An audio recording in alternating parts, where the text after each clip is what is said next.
ವಿದ್ಯಾರ್ಥಿಗಳು 10ನೇ ತರಗತಿಯ ಮೇಲ್ಮೈ ವಿಸ್ತೀರ್ಣಗಳು ಮತ್ತು ಘನಫಲಗಳಲ್ಲಿ ಶಂಕುವಿನ ಭಿನ್ನಕದ ಪಾರ್ಶ್ವ ಮೇಲ್ಮೈ ವಿಸ್ತೀರ್ಣ ಮತ್ತು ಪೂರ್ಣ ಮೇಲ್ಮೈ ವಿಸ್ತೀರ್ಣದ ಡೆರಿವೇಷನನ್ನು ನೋಡೋಣ. ನಾವು ಇಂದಿನ ವಿಡಿಯೋದಲ್ಲಿ ಇದರ ಬಗ್ಗೆ ಸ್ವಲ್ಪ ಮಾಹಿತಿಯನ್ನು ತಗೊಂಡಿದ್ವಿ. ಶಂಕುವಿನ ಭಿನ್ನಕದಲ್ಲಿ ವಕ್ರ ಮೇಲ್ಮೈ ವಿಸ್ತೀರ್ಣ ಅಥವಾ ಪಾರ್ಶ್ವ ಮೇಲ್ಮೈ ವಿಸ್ತೀರ್ಣದಲ್ಲಿ ಬರ್ತಕ್ಕಂಥ ಸೂತ್ರ π × r1 + r2 × l ಅಂತಕ್ಕಂಥದ್ದು. ಪೂರ್ಣ ಮೇಲ್ಮೈ ವಿಸ್ತೀರ್ಣದಲ್ಲಿ π × r1 + r2 l + πr1² + πr2² ಅಂತಕ್ಕಂಥದ್ದು. ಈ ಸೂತ್ರವನ್ನು ನಾವು ನೇರವಾಗಿ ತಗೊಂಡಿದ್ವಿ. ಈ ಸೂತ್ರ ಹೇಗೆ ಬರುತ್ತೆ ಅಂತಕ್ಕಂಥ ಡೆರಿವೇಷನನ್ನು ಈ ವಿಡಿಯೋದಲ್ಲಿ ನೋಡೋಣ. ಇಲ್ಲಿ ಶಂಕುವನ್ನು ತಗೊಂಡಿದ್ದೀನಿ ನಾನು. ಶಂಕುವನ್ನು ತಗೊಂಡಿರ್ತಕ್ಕಂಥದ್ರಲ್ಲಿ ಶಂಕುವಿನ ಹೆಸರನ್ನು ಸೂಚನೆ ಮಾಡಿಕೊಡ್ತೀನಿ. A B O. ಹಾಗೆಯೇ ಇದಕ್ಕೆ ಸಮಾಂತರವಾಗಿ ಇಲ್ಲಿ ಕತ್ತರಿಸಿರೋದ್ರಿಂದ ಇದನ್ನು C ಮತ್ತು D ಅಂತಂದೇಳಿ ತಗೊಳ್ತೀನಿ. ಹಾಗೆಯೇ ನೇರವಾಗಿ ಎಳ್ಕೊಂಡಿರ್ತಕ್ಕಂಥ ರೇಖೆಯನ್ನು P ಮತ್ತು Q ಅಂತ ಸೂಚನೆ ಮಾಡಿಕೊಡ್ತೀನಿ. ಹಾಗೆಯೇ ಇಲ್ಲಿರ್ತಕ್ಕಂಥದ್ದನ್ನು ಇದನ್ನು ದೊಡ್ಡದಾಗಿರ್ತಕ್ಕಂಥ ಏನು ವೃತ್ತ ಇದೆಯೋ ಇದರ ತ್ರಿಜ್ಯವನ್ನು ಕ್ಯಾಪಿಟಲ್ R, ಹಾಗೆಯೇ ಈ ತ್ರಿಜ್ಯವನ್ನು ಸ್ಮಾಲ್ r ಅಂತಂದೇಳಿ ತಗೊಳ್ತೀನಿ. ಟೋಟಲ್ ಆಗಿರ್ತಕ್ಕಂಥ ನೇರ ಎತ್ತರ ಏನಿದೆಯೋ ಅದು ಹೆಚ್ಚು ಬೆಲೆ ಆಗುತ್ತೆ. ಹಾಗೆಯೇ ಇಲ್ಲಿರ್ತಕ್ಕಂಥ ಪೂರ್ತಿಯಾಗಿರ್ತಕ್ಕಂಥ ಎತ್ತರವನ್ನು h ಅಂತ ಇದಕ್ಕೆ ಸಮನಾಗಿ ಇದು ತಗೊಳ್ತೀನಿ. ಇಲ್ಲಿ ಓರ ಎತ್ತರವನ್ನು ತಗೊಂಡ್ರೆ ಓರ ಎತ್ತರ ಅಂತಕ್ಕಂಥದ್ದು ಕ್ಯಾಪಿಟಲ್ L ಅಂತ ಇಟ್ಕೊಳ್ಳೋಣ. ಈಗ ಇವೆರಡನ್ನು ತಗೊಳ್ಳೋದಾದರೆ ಇದನ್ನು ಕತ್ತರಿಸಿದಾಗ ನಮಗೆ ಈ ರೂಪದಲ್ಲಿ ಸಿಗುತ್ತೆ. ಒಂದು ಭಿನ್ನಕ ರೂಪದಲ್ಲಿ ಇನ್ನೊಂದು ಸಣ್ಣ ಶಂಕು ಸಿಗುತ್ತೆ. ಈ ಸಣ್ಣ ಶಂಕು ಮತ್ತು ಇದನ್ನೇ ಕತ್ತರಿಸಿರ್ತಕ್ಕಂಥ ಭಾಗ ಆಗಿರ್ತಕ್ಕಂಥದ್ದು ಯಾವುದಿದು A B ಹಾಗೆಯೇ C ಮತ್ತು D. ಇಲ್ಲಿರ್ತಕ್ಕಂಥದ್ದು ಸ್ಮಾಲ್ r, ಇಲ್ಲಿರ್ತಕ್ಕಂಥದ್ದು ಕ್ಯಾಪಿಟಲ್ R. ಹಾಗೆಯೇ ಇದು H1, ಇಲ್ಲಿರ್ತಕ್ಕಂಥ ಬೆಲೆ H. ಇದು ಕೂಡ C ಮತ್ತು D O ಆಗಿರ್ತಕ್ಕಂಥದ್ದು. ಹಾಗೆಯೇ ಇದು L1 ಮತ್ತು L ಅಂತಕ್ಕಂಥದ್ದು. ಇದಿರ್ತಕ್ಕಂಥ ಓರೆ ಎತ್ತರಕ್ಕೆ ಬರ್ತಕ್ಕಂಥದ್ದು. ಇದಿಷ್ಟು ಕೂಡ ನಮಗಿರ್ತಕ್ಕಂಥದ್ದು. ಇಲ್ಲಿ ಶಂಕುವಿನ ಭಿನ್ನಕವನ್ನು ಕಂಡುಹಿಡ್ಕೋಬೇಕು ಅಂದರೆ ನಾವು ದೊಡ್ಡದಾಗಿರ್ತಕ್ಕಂಥ ಶಂಕುವಿನಲ್ಲಿ ಸಣ್ಣ ಶಂಕುವನ್ನು ಅಂದರೆ AOB ಅಂತಕ್ಕಂಥದ್ದು ದೊಡ್ಡ ಶಂಕು ಆಗಿದೆ. ಈ ದೊಡ್ಡ ಶಂಕುವಿನಲ್ಲಿ COD ಅಂತಕ್ಕಂಥ ಸಣ್ಣ ಶಂಕುವಿನ ವಿಸ್ತೀರ್ಣವನ್ನು ಅಂದರೆ ಪಾರ್ಶ್ವ ಮೇಲ್ಮೈ ವಿಸ್ತೀರ್ಣವನ್ನು ಕಳೆದು ಬಿಟ್ಟರೆ ನಮಗೇನು ಸಿಗುತ್ತೆ? ABDC ಅಂತಕ್ಕಂಥ ಭಿನ್ನಕದ ಪಾರ್ಶ್ವ ಮೇಲ್ಮೈ ವಿಸ್ತೀರ್ಣ ಸಿಗುತ್ತೆ. ಆಮೇಲೆ ಪೂರ್ಣ ಮೇಲ್ಮೈ ವಿಸ್ತೀರ್ಣವನ್ನು ನೋಡೋಣಂತೆ. ಈಗ ಶಂಕುವಿನ ಭಿನ್ನಕದ ಪಾರ್ಶ್ವ ಮೇಲ್ಮೈ ವಿಸ್ತೀರ್ಣಕ್ಕೆ ಟೋಟಲ್ ಆಗಿರ್ತಕ್ಕಂಥ ಶಂಕುವಿನ ವಿಸ್ತೀರ್ಣದಲ್ಲಿ ಸಣ್ಣ ಶಂಕುವಿನ ವಿಸ್ತೀರ್ಣವನ್ನು ಕಳೆದುಬಿಡೋಣ. ಕಳೆದಾಗ ನಮಗೆ ಭಿನ್ನಕದ ಮೇಲ್ಮೈ ವಿಸ್ತೀರ್ಣ ಸಿಗುತ್ತೆ. ಹೇಗೆ ಬರುತ್ತೆ ಅಂತಕ್ಕಂಥದ್ದನ್ನು ಒಂದೊಂದನ್ನೇ ನೋಡ್ತಾ ಹೋಗೋಣ. ಭಿನ್ನಕದ ಪಾರ್ಶ್ವ ಮೇಲ್ಮೈ ವಿಸ್ತೀರ್ಣ = ದೊಡ್ಡ ಶಂಕು AOB ಶಂಕುವಿನ ಪಾರ್ಶ್ವ ಮೇಲ್ಮೈ ವಿಸ್ತೀರ್ಣ ಮೈನಸ್ COD ಶಂಕುವಿನ ಪಾರ್ಶ್ವ ಮೇಲ್ಮೈ ವಿಸ್ತೀರ್ಣ. ಅಲ್ಲಿಗೆ ಶಂಕುವಿನ ಪಾರ್ಶ್ವ ಮೇಲ್ಮೈ ವಿಸ್ತೀರ್ಣ ಅಂತಕ್ಕಂಥದ್ದು ದೊಡ್ಡ ಶಂಕು ಆಗಿರೋದ್ರಿಂದ π, ಅದರ ಇರ್ತಕ್ಕಂಥ ತ್ರಿಜ್ಯ ಕ್ಯಾಪಿಟಲ್ R, ಹಾಗೆಯೇ ಓರೆ ಎತ್ತರ ಇರ್ತಕ್ಕಂಥದ್ದು ಕ್ಯಾಪಿಟಲ್ L. ಹಾಗೆಯೇ ಇದ್ರ ತಗೊಂಡ್ರೆ πr/l ಅಂತಕ್ಕಂಥದ್ದು ಇದು ನಮಗೆ ಬಂದಿರತಕ್ಕಂಥದ್ದು. ಈಗ ನಮಗೆ ಟೋಟಲ್ ಆಗಿರ್ತಕ್ಕಂಥ L ಬೆಲೆ ಅಂತಕ್ಕಂಥದ್ದು ಏನಿದೆಯೋ ಸ್ಮಾಲ್ L ಬೆಲೆ ಇದೆ. ಈ ಸ್ಮಾಲ್ L ಬೆಲೆ ಬದಲಿ ನಮಗೆ ಬೇಕಾಗಿರ್ತಕ್ಕಂಥದ್ದನ್ನು ಏನು ಬರಬೇಕು? ನಮಗೆ ಭಿನ್ನಕ ಬೇಕು. ಯಾಕೆಂದರೆ ಇಲ್ಲಿ ನಮಗೆ ಎರಡು ವೃತ್ತಗಳು ಸಿಗುತ್ತೆ. ಕ್ಯಾಪಿಟಲ್ R ತ್ರಿಜ್ಯ ಒಂದು, ಸ್ಮಾಲ್ r ತ್ರಿಜ್ಯ ಒಂದು ಸಿಗುತ್ತೆ. ಈ ತ್ರಿಜ್ಯದ ಬೆಲೆಗಳನ್ನು ನಾವು ಕಂಡುಹಿಡ್ಕೋಬೇಕು. ಅದರಿಂದ ಇಲ್ಲಿ ನಮಗೆ ಬೇಕಾಗಿರ್ತಕ್ಕಂಥದ್ದು ಕ್ಯಾಪಿಟಲ್ ಆರು ಮತ್ತು ಸ್ಮಾಲ್ ಆರು ಅದನ್ನು ನಾವು ಕಂಡುಹಿಡ್ಕೋಬೇಕು. ಅದನ್ನು ಕಂಡುಹಿಡ್ಕೊಳ್ಳೋಕೆ ಏನು ಮಾಡೋಣ, ಈ ಒಂದು ಇರ್ತಕ್ಕಂಥದ್ದನ್ನು ತಗೊಳ್ಳೋಣ. ಯಾವುದು POB. ಇಲ್ಲಿ POB ಅಂತಕ್ಕಂಥದ್ದು ಇದೆಯಲ್ಲ, ಇದನ್ನು ನಾನು ತಗೊಳ್ತೀನಿ. ನಮಗೆ ರೇಖೆ ಬರ್ತಕ್ಕಂಥದ್ದನ್ನು ಯಾವುದು POB ಅಂತಕ್ಕಂಥದ್ದನ್ನು ಸಪ್ರೇಟಾಗಿ ನಾನು ತಗೊಳ್ತೀನಿ. P ಹಾಗೆಯೇ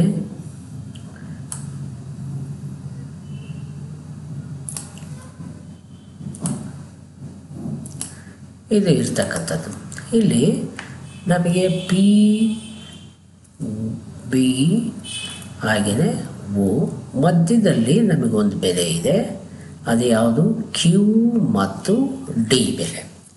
ಈಗ ಇಲ್ಲಿ POB ಅಂತಕ್ಕಂಥದ್ದು 90 ಡಿಗ್ರಿ ಇರ್ತಕ್ಕಂಥ ತ್ರಿಭುಜ, ಹಾಗೆಯೇ QOD ಅಂತಕ್ಕಂಥದ್ದು ಕೂಡ 90 ಡಿಗ್ರಿ ಇರ್ತಕ್ಕಂಥ ತ್ರಿಭುಜ. ಈ ಎರಡೂ ತ್ರಿಭುಜಗಳನ್ನು ಹೋಲಿಕೆ ಮಾಡ್ಕೊಳ್ಳೋಣ. ಹೋಲಿಕೆ ಮಾಡ್ಕೊಂಡ್ಬಿಟ್ಟು ನಮಗೆ ಎಲ್ಲ ಬೆಲೆಗಳಿಗೆ ಅನ್ವಯಿಸ್ಕೊಳ್ಳೋಣಂತೆ. ಫಸ್ಟ್ ಬಂತು ಯಾವುದನ್ನು ಇಲ್ಲಿ ಸಪ್ರೇಟಾಗಿ ಬರ್ಕೊಳ್ತೀನಿ ನಾನಿಲ್ಲಿ. ತ್ರಿಭುಜ POB ಮತ್ತು ತ್ರಿಭುಜ QODಗಳಲ್ಲಿ ಏನಾಗಿದೆ, P ಮತ್ತು Q ಎರಡೂ ಕೂಡ ನಮಗೆ 90 degree. Angle OPB is equal to angle OQD is equal to 90 degree. ಹಾಗೆಯೇ POB angle POB is equal to angle QOD. ಇದು ಎರಡೂ ತ್ರಿಭುಜಗಳಿಗೆ ಅನ್ವಯಿಸೋದ್ರಿಂದ ಇದನ್ನು ಸಾಮಾನ್ಯ ಕೋನ ಅಂತ ತಗೋಬೋದು. ಹಾಗಿದ್ಮೇಲೆ ಕೋನ ನಮಗೆ ನಿರ್ಧಾರಕ ಗುಣದಿಂದ ಎರಡೂ ತ್ರಿಭುಜಗಳು ಕೂಡ ಸಮರೂಪಿಗಳಾಗ್ತವೆ. ತ್ರಿಭುಜ POB ಸಿಮಿಲರ್ ಟ್ರಯಾಂಗಲ್ ತ್ರಿಭುಜ QOD. ಈಗ ಈ ಸಮರೂಪಿ ತ್ರಿಭುಜಗಳ ಅನುಪಾತವನ್ನು ಬರ್ಕೊಳ್ಳೋಣ. ಅನುಪಾತಗಳೇನಾಗ್ತವೆ ಹಾಗಾದರೆ, OB by OD is equal to PB by QD is equal to OP ಅಥವಾ PO is equal to OQ. ಈಗಿರ್ತಕ್ಕಂಥ ಬೆಲೆಗಳನ್ನು ಹಾಕ್ತಾ ಹೋಗೋಣ. ಏನಾಗುತ್ತೆ, OB ಯಾವುದು O ಮತ್ತು B ಅನ್ನು ತಗೊಂಡ್ರೆ ಯಾವುದು ಬರುತ್ತೆ, ನಿಮಗೆ ಕ್ಯಾಪಿಟಲ್ ಎಲ್ಲ ಇಲ್ಲಿ ಬರ್ತಕ್ಕಂಥದ್ದನ್ನು ತಗೊಳ್ಳೋಣ. OB ಬೆಲೆ OB ಬೈ OB ಅನ್ನು ತಗೊಂಡ್ರೆ ನಮಗೆ ಸಿಗ್ತಕ್ಕಂಥದ್ದು ಇಲ್ಲಿ ಓರೆ ಎತ್ತರಕ್ಕೆ ತಗೊಳ್ಳೋಣ, L ಆಗುತ್ತೆ. ಹಾಗೆಯೇ OD ಬೆಲೆಯನ್ನು ತಗೊಳ್ಳೋಣ. OD ಬೆಲೆ ತಗೊಂಡ್ರೆ ಇಲ್ಲಿ ಬರ್ತಕ್ಕಂಥ ಬೆಲೆ ಸ್ಮಾಲ್ L ಆಗುತ್ತೆ. ನೆಕ್ಸ್ಟ್ ಬಂತು PB ಯಾವುದು P ಮತ್ತು B ಅನ್ನು ತಗೊಳ್ಳೋದಾದರೆ PB ತಗೊಂಡ್ರೆ ಇದು ಕ್ಯಾಪಿಟಲ್ ಆರ್, QD ತಗೊಂಡ್ರೆ ಸ್ಮಾಲ್ ಆರ್ ಆಗುತ್ತೆ.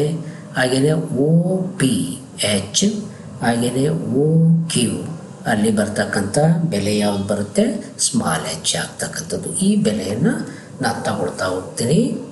OB ಬೆಲೆ capital L small L capital R small R ಹಾಗೆಯೇ ಕ್ಯಾಪಿಟಲ್ H ಬೈ H. ಈಗ ಇದು ಫಸ್ಟ್ ಬಂತು, ಇದು ಸೆಕೆಂಡ್ ಬಂತು, ಇದು ಥರ್ಡ್ ಬಂತು ಅಂತ ಇಟ್ಕೊಳ್ಳೋಣ. ಈಗ ಫಸ್ಟ್ ಬಂತು ಮತ್ತು ಎರಡರಿಂದ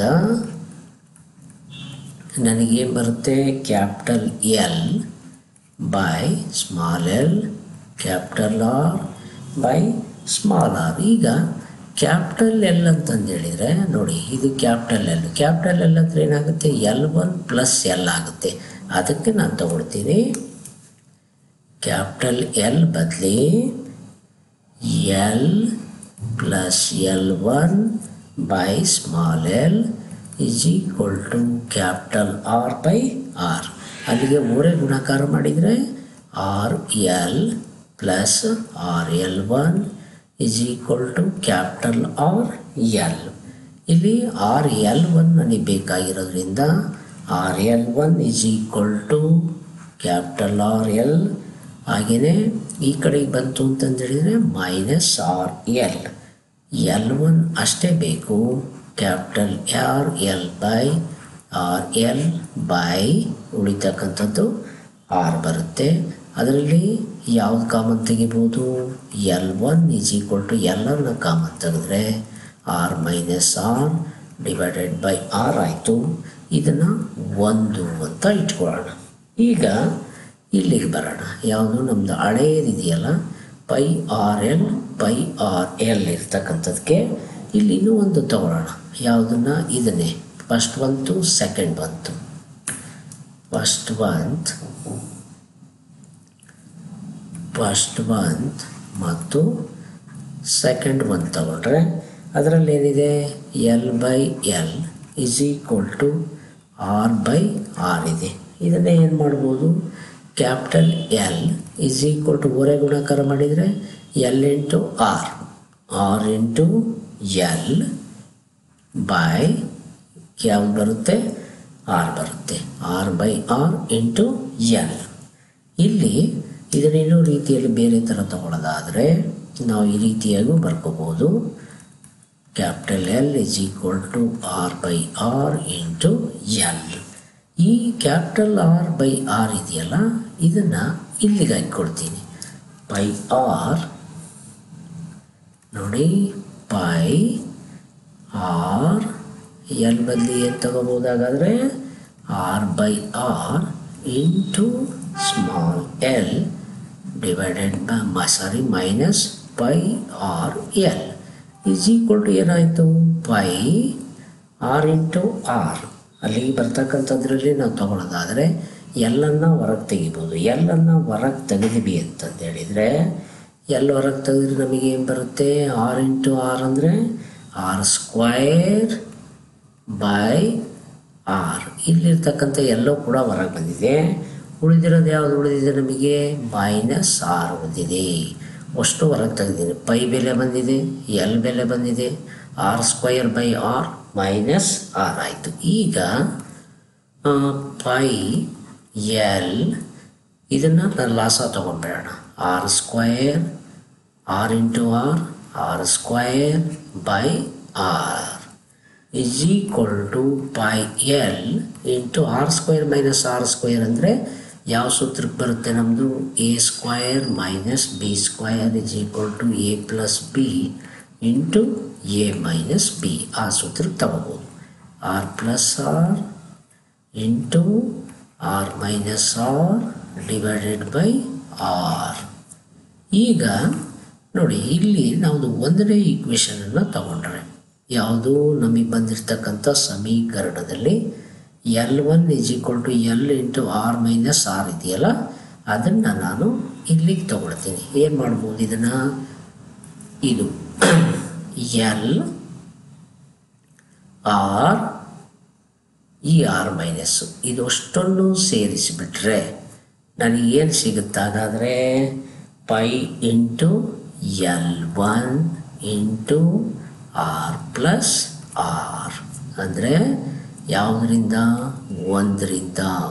ಒಂದರಿಂದ ಒಂದು ಏನಿದೆ ನಮಗೆ ಅಂತಂದು ಹೇಳಿದರೆ L one is equal to L into R minus R divided by R ಇದೆ. ಅದನ್ನೇ ನಾನು ಮಾಡಿದ್ದೀನಿ. ಎಲ್ ಇದೆ, ಆರ್ ಮೈನಸ್ ಆರ್ ಇದೆ, ಆರ್ ಇದೆ. ಅದು ಈಸ್ ಈಕ್ವಲ್ ಟು ಯಾವುದಕ್ಕೆ ಸಮ? ಎಲ್ ಒನ್ನಿಗೆ ಸಮ. ಅಂದಮೇಲೆ pi into R plus R into L ಇದು ನಮಗೆ ಯಾವುದಕ್ಕೆ ಬರ್ತಕ್ಕಂಥದ್ದು?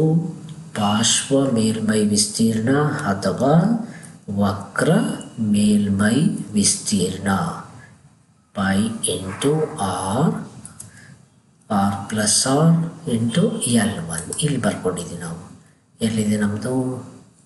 Pi R one plus R two into L ಅದೇ ಬೆಲೆನೇ ಇಲ್ಲಿ ತಗೊಂಡಿರೋದು. ಆಗಿದ್ಮೇಲೆ ಪೂರ್ಣ ಮೇಲ್ಮೈ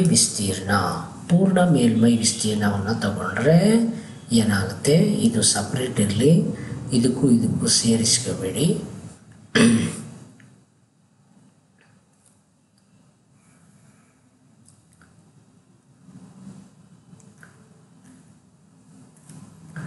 ಇದು ಪೂರ್ತಿಯಾಗಿರ್ತಕ್ಕಂಥದ್ದು. ನಮಗೆ ಪೂರ್ಣ ಮೇಲ್ಮೈ ವಿಸ್ತೀರ್ಣ =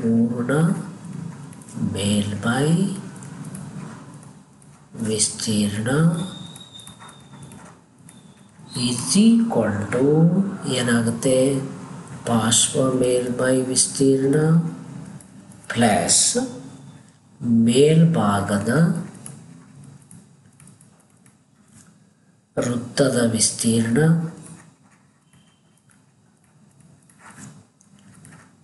ಪ್ಲಸ್ ತಳಭಾಗದ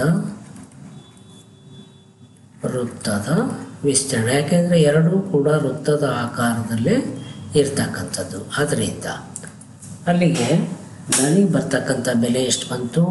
ಪಾರ್ಶ್ವ ಮೇಲ್ಮೈ ವಿಸ್ತೀರ್ಣ ಗೊತ್ತಿದೆ ನಿಮಗೆ, π × r + r L1 ಬದಲೇ L ಅಂತ ಬರ್ಕೋಬೋದು. ಹಾಗೆಯೇ ವೃತ್ತದ ವಿಸ್ತೀರ್ಣ ಏನು? πr². ಹಾಗೆಯೇ ಕೆಳಗಿರ್ತಕ್ಕಂಥ ವೃತ್ತದ್ದು r². ಅಲ್ಲಿಗೆ ನಾವು R1 R2 ಅಂತ ನಾನು ಬರ್ಕೋಬೋದು, ಅಥವಾ ಕ್ಯಾಪಿಟಲ್ R + ಸ್ಮಾಲ್ r ಅಂತ ಬರ್ಕೋಬೋದು. ಈ ಥರ ನಾವು ಬರಿಬೋದು. ಅಥವಾ ನಾವು ಇನ್ನೊಂದು ರೀತಿಯಲ್ಲಿ ತಗೊಳ್ಳೋದಾದರೆ ಯಾವುದು? R1 + R2 × L πr1² ಯಾವುದು ಬರುತ್ತಲ್ಲ ನಿಮಗೆ ಗೊತ್ತಾಗುತ್ತೆ. ಇಲ್ಲಿ ನಾವು ಹಿಂದೆ ಬರ್ಕೊಂಡಿರ್ತಕ್ಕಂಥದ್ದನ್ನು ನೋಡಿದರೆ ನಿಮಗೆ ಗೊತ್ತಿದೆ. ಇಲ್ಲೇನು ಬರ್ಕೊಂಡಿದ್ದೀವಿ ನಾವು? R1² R2² ಸೇಮ್ ಅದೇನೆ. ಇಲ್ಲಿ ಕ್ಯಾಪಿಟಲ್ R ಸ್ಮಾಲ್ r ಇದೆ, ಅದರ ಬದಲಿ ನಾವು R1² πr2² ಬರೆದ್ರೂ ಸರಿ, ಅಥವಾ ನೀವು ಕ್ಯಾಪಿಟಲ್ R ಮತ್ತು ಸ್ಮಾಲ್ r ಬರೆದ್ರೂ ಸರಿ.